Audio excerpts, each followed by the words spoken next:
Hello everyone, good morning. आप सबको जय हिंद, वंदे मातरम, सलाम, नमस्ते, सत श्री अकाल, आदाब, गुड मॉर्निंग। चलिए बेटा, बात करते हैं सेट 6 पर, है ना। तो पहला क्वेश्चन है हमारा, लोगों का एक समूह विस्तृत विविधता लक्ष्यों की प्राप्ति के लिए, लोगों का एक समूह है जो एक विविधता लिए हुए लक्ष्य है उसकी प्राप्ति के लिए एक साथ काम करता है ना, एक साथ काम करता है। इसमें उनके कार्यों के समन्वय और भविष्य में वांछित परिणाम सुनिश्चित करने के लिए एक बहुस्तरीय संरचना भी है। निम्नलिखित में से कौन सा पद सबसे बेहतर ढंग से ऐसे समूह का वर्णन करता है। अब समूह है, लोगों का समूह, संगठन ही है ना, ये यहीं दिख रहा है, देखो बी आंसर हमारा, है ना। ओके, संगठन प्रबंधन का एक महत्वपूर्ण अंग है जो नीतियों का प्रभावी क्रियान्वयन, विशिष्टीकरण एवं विकास को बढ़ाने में मदद करता है। यस, प्रतिफल दर में परिवर्तनशीलता के रूप में जानी जाती है, जोखिम के रूप में जानी जाती है। भैया अगर प्रतिफल दर में आपने परिवर्तन करा तो ये जोखिम की संभावना है यहाँ पे, ठीक है। अब अगला क्वेश्चन है हमारा, प्रबंधन लेखांकन है, पोस्टमार्टम ड्यूटी, भविष्य के लिए लेखांकन। बिल्कुल भविष्य के लिए लेखांकन है ये। क्या है? भविष्य के लिए लेखांकन, प्रबंधन लेखांकन। जब कोई कंपनी उसकी आय से नियत राशि का प्रतिशत प्रदान करती है, जब कोई कंपनी उसकी आय से नियत राशि का प्रतिशत प्रदान करती है तब यह कहलाती है लाभांश अनुपात, है ना। सही बात है, लाभांश भुगतान अनुपात नीति। ओके, जब कोई कंपनी उसकी आय से नियत राशि, नियत मतलब निश्चित राशि का प्रतिशत प्रदान करती है कि भाई इतनी आय हुई है और इसमें से इतनी राशि हम लोगों में, अपने शेयर होल्डर्स जो होते हैं उनमें वितरित करेंगे, तब यह कहलाती है। तो लाभांश, लाभ का जो अंश है उसमें से उसने भुगतान कर दिया एक निश्चित अनुपात में, है ना, तो लाभांश भुगतान अनुपात नीति कहलाती है।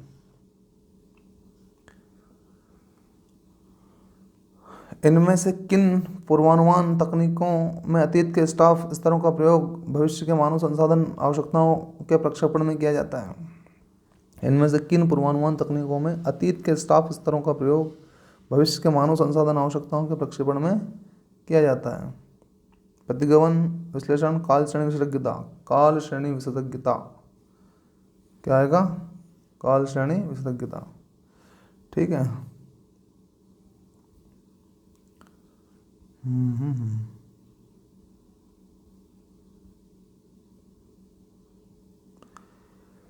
काल श्रेणी विशेषज्ञता, ठीक है।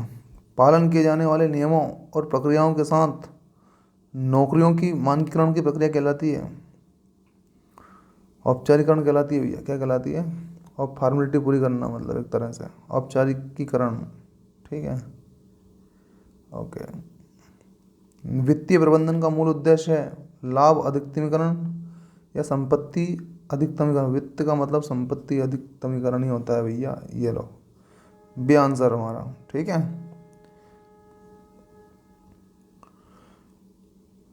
वित्तीय प्रबंधन का प्रमुख ध्येय मतलब लक्ष्य संपत्ति अधिकतमीकरण होता है। उपक्रम की वित्तीय स्थिति सुदृढ़ करना, उसके कारण संपत्तियों में वृद्धि होती है भैया। अगर आपका कोई उपक्रम है, कंपनी है, अगर आपने उसकी वित्तीय स्थिति को मजबूत कर लिया तो उससे क्या होगा? संपत्तियों में वृद्धि होती है भैया आपकी, है ना।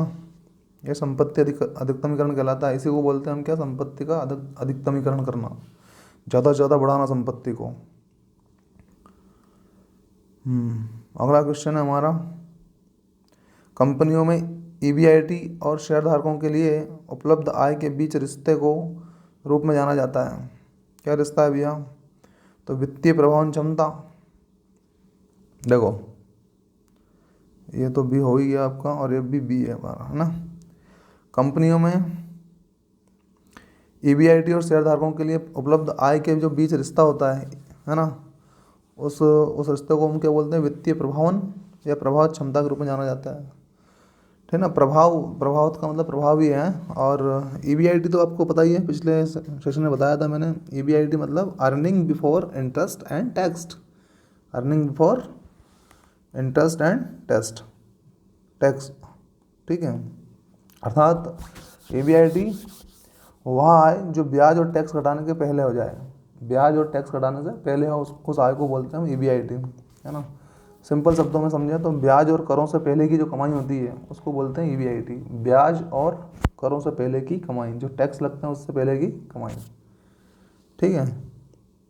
Okay okay next, bonus share जारी किए जाते हैं, बोनस शेयर जारी किए जाते हैं मौजूदा कर्मचारियों को मुफ्त में। बिल्कुल, बोनस का मतलब ही मुफ्त है भैया। आपको कई बार बोनस अंक मिलते हैं ना, पर क्वेश्चन गलत हो जाने पर मुफ्त में मिल जाता है वो एक, और क्या। तो मौजूदा कर्मचारियों को मुफ्त में मिलता है भैया,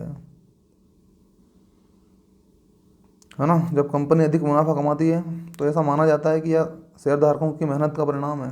किन का परिणाम है? शेयर धारक जो बोलते हैं, शेयर धारक। अतः उन्हें पुरस्कार स्वरूप बोनस शेयर शेयर दिए जाते हैं। मुनाफा कमाओगे तो ले जाओ भैया, और क्या उसमें। विस्तृत ब्लोअर या मुखबिर कौन होता है? विस्तृत ब्लोअर या मुखबिर कौन होता है भाई? तो भाई वो कर्मचारी जो दिन के आखिर में काम को ख़त्म करने और ऑफिस छोड़ने की घोषणा करे, या फिर वो कर्मचारी जो कार्यालय गतिविधियों पर नज़र रखता है और किसी भी तरह की सुरक्षा खामियों पर रिपोर्ट प्रस्तुत करता है।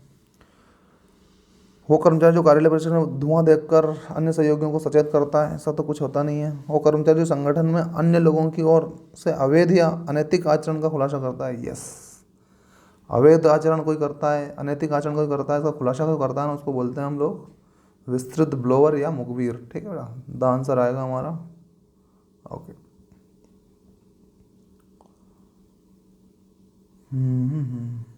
उदाहरण अच्छा दिया है इसने, मध्य प्रदेश में व्यापम घोटाला, है ना। अधिकतर पूंजी निवेशों के मूल्यांकन के लिए अधिमान्य तकनीक कौन सी है? पूंजी निवेश के लिए और पूंजी निवेश का जो मूल्यांकन होता है उसके लिए सबसे बेस्ट या मान्य तकनीक कौन सी है?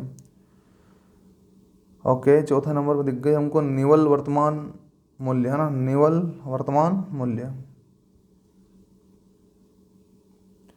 अधिकतर पूंजी निवेशों के मूल्यांकन के लिए अधिमान्य तकनीक है। निवल का मतलब क्या होता है बेटा? निवल का मतलब शुद्ध होता है, प्योर, प्योर वर्तमान मूल्य, है ना। निम्न में से कौन सा संगठन है जिसे समाज ने अपनी आवश्यकताओं को पूरा करने के लिए बनाया है? संगठन का मतलब व्यवसाय, मतलब ऐसा संगठन है व्यवसाय जिसको समाज ने अपनी आवश्यकताओं को पूरा करने के लिए बनाया है, व्यवसाय।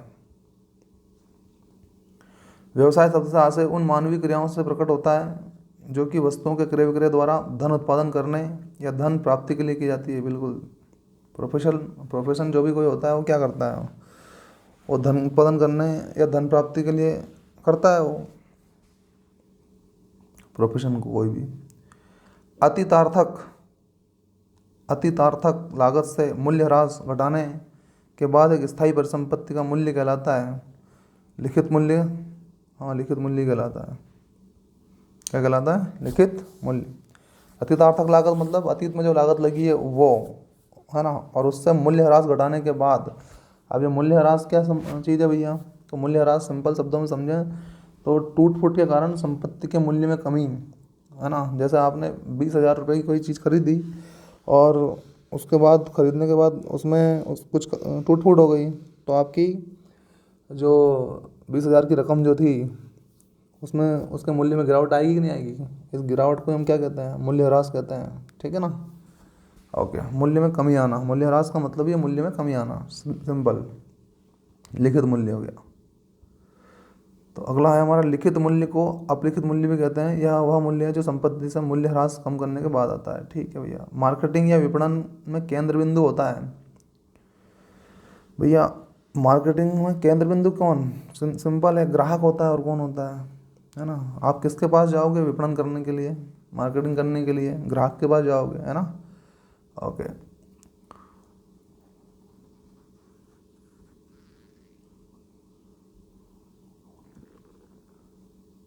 निम्न में से कौन अंतःकार्य प्रशिक्षण विधि है? निम्न में से कौन अंतःकार्य प्रशिक्षण विधि है जहाँ प्रशिक्षु को संगठन के विभिन्न कार्यों पर विभिन्न नौकरियों में रखा जाता है भैया? कार्यावर्तन है भैया ये। क्या है? कार्यावर्तन।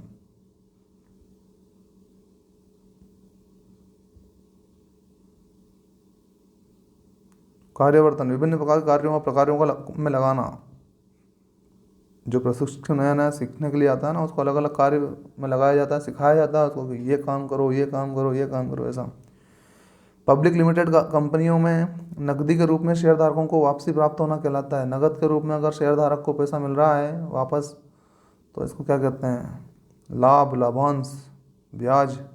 लाभ का अंश मिलेगा उनको, जो कंपनी लाभ कमाएगी उसमें से लाभांश।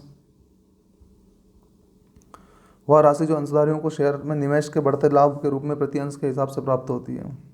ठीक है। किसे विपणन मिश्रण शब्द को प्रतिपादित किया? किसने विपणन मिश्रण शब्द को प्रतिपादित किया? फिलिप कोटलर ने किया सर। किसने किया? फिलिप कोटलर ने किया। कैसे याद करोगे फिलिप कोटलर को विपणन मिश्रण शब्द से? तो देखो भैया, एक मिश्रायन है, मिश्रा जी की पत्नी मिश्रायन है ना, वो जो मिश्रा जी है ना, वो अपनी पत्नी मिश्रायन से कह रहे हैं, वी कह रहे हैं, पण कोटला तो क्या ला? कोटला मिश्रायन, पण कोटला मिश्रायन, ठंड ज़्यादा है इसलिए कोट पहन के जाऊँगा। पन बोलते हैं ना अपन, ऐसे। तो पण कोटला मिश्रायन, ठंड ज़्यादा है ना, तो पण से हो जाएगा विपणन, मिश्रायन से मिश्रण, और कोटला से कोटलर, कोटलारी मिश्रायन है ना। ओके। इनमें से किस व्यष्टि मूल्यांकन विधि में प्रभावी या अप्रभावी निष्पादन की घटनाओं पर मूल्यांकन किया जाता है? व्यष्टि मतलब समझते हैं आप? देखो भाई, समष्टि का जो मतलब होता है ना, वो समष्टि का मतलब सबका, सब लोगों का एक समूह है, मतलब समष्टि है। और उन सब लोगों के समूह में से कोई एक इंडिविजुअल होता है ना, एक व्यक्ति, उसको बोलते हैं व्यष्टि। ठीक है ना। तो इंडिविजुअल है ये, है ना, जो समष्टि का सदस्य होता है एक, है ना, उसको हम क्या बोलेंगे? व्यष्टि। तो उस किस व्यष्टि मूल्यांकन विधि में प्रभावी या अप्रभावी निष्पादन की घटनाओं पर मूल्यांकन किया जाता है? देखते हैं। निर्णायक प्रसंग प्रविधि में किया जाता है भैया। निर्णायक प्रसंग प्रविधि में किया जाता है।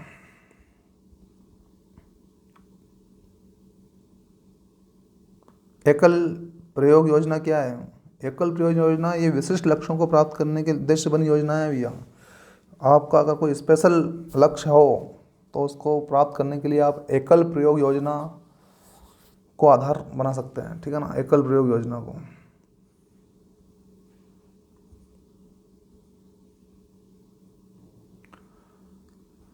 भावात्मक घटक से संबंधित है। भावात्मक घटक से भावना और क्या? भावना और संवेग।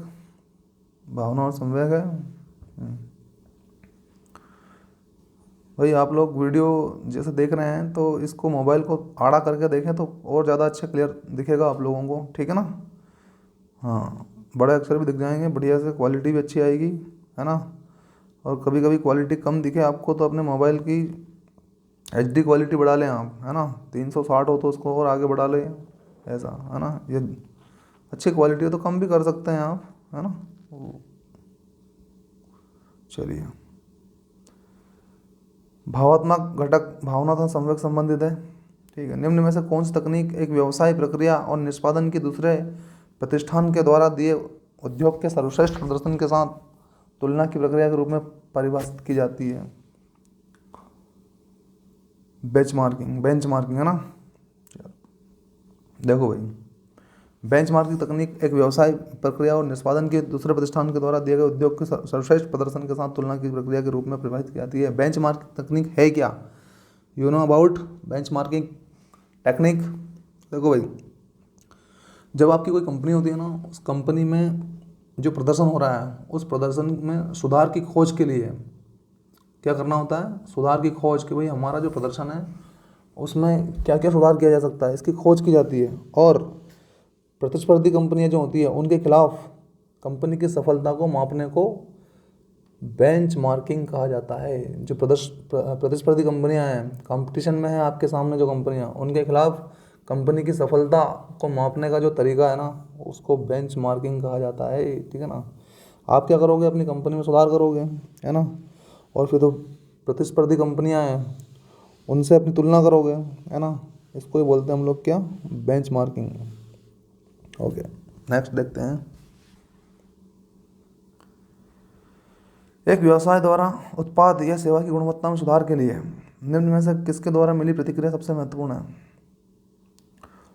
ग्राहक के द्वारा, हाँ बिल्कुल सही है। देखो भाई क्या होता है कि क्या पूछा है उसने, एक व्यवसाय द्वारा उत्पाद या सेवा की गुणवत्ता में सुधार के लिए। अगर आपने कोई सामान निकाला आपकी कंपनी से, तो उसका सबसे अच्छा यूज़ कौन करेगा? यूज़र, है ना, एक ग्राहक करेगा। अब वो ग्राहक ही आपको प्रतिक्रिया देगा कि चीज़ कितनी बेहतर है या उसमें क्या मिस्टेक है, ठीक है ना। प्रतिक्रिया ग्राहक की ही महत्वपूर्ण रहेगी इसमें। ग्राहक ही ऐसा व्यक्ति है जो असल उपभोक्ता है और वही उत्पाद या सेवा का प्रयोग कर उसका सही मूल्यांकन कर सकता है, राइट। आलेख करें कि कौन सा विकल्प संगठन की प्रमुख विशेषताएं हैं। सिर्फ सामाजिक आविष्कार नहीं, सिर्फ लक्ष्यों को पूरा करना, सिर्फ समूह प्रयास, उपरोक्त सभी ये सब होता है संगठन में भी। D answer. सामाजिक आविष्कार, लक्ष्यों को पूरा करना तथा समूह प्रयास, सभी विकल्प संगठन की प्रमुख विशेषताएं हैं। पूंजी लागत, पूंजी की लागत एक मूल्यांकन साधन के रूप में प्रयुक्त होती है भैया, एक मूल्यांकन साधन के रूप में प्रयुक्त होती है पूंजी की लागत। हाँ बिल्कुल सही है, पहले ही आंसर, राइट। एक मूल्यांकन साधन के रूप में प्रयुक्त होती है, ठीक है ना। पूंजी लागत एक मूल्यांकन साधन के रूप में प्रयुक्त होती है।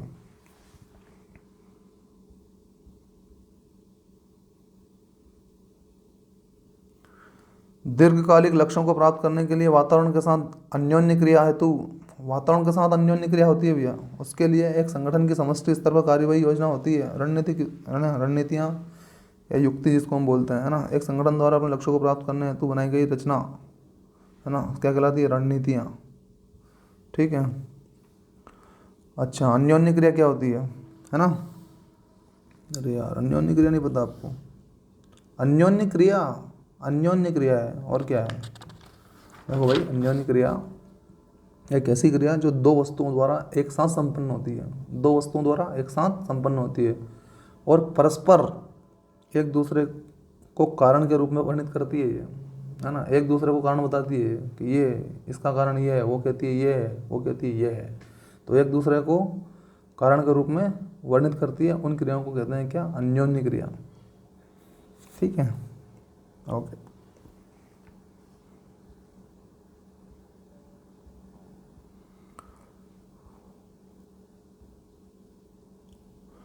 ओके बच्चों, तो मिलते हैं नेक्स्ट एपिसोड में हम, ठीक है।